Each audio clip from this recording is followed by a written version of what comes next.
көчүдөгү Манас күнүнө карата. О полку биркен мен ордо, күн жарыгында тулпар туягын ташып каткан, ай жарыгында бел чечпей, ат үстүндө куз уйку салган жоокерлик заманда, ач астандай сүрүнөн жоосу качкан, туузу асманга обологон, даңкы ааламга собологон, башынан ак калпагы түшпөгөн, мингенге тулпар түтпөгөн, дулап жашаган кыргыз деген эзелки эл болгон экен. Алардын ылайым туусу көк рандуу эли, доосунан каасы көп эле.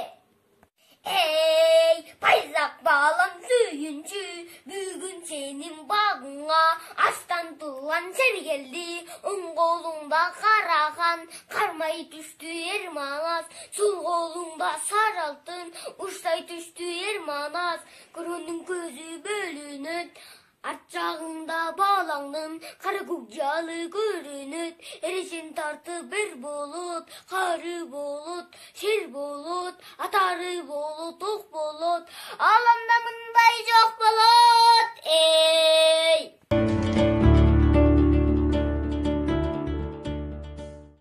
Манастын бала чагы. Ат коюлуп той тарап, жер-жерине кеткени, арадан 7 жыл өттү, 8ге Манас жеткени. Быйыл 8 жашында, пендеден башка сыягы.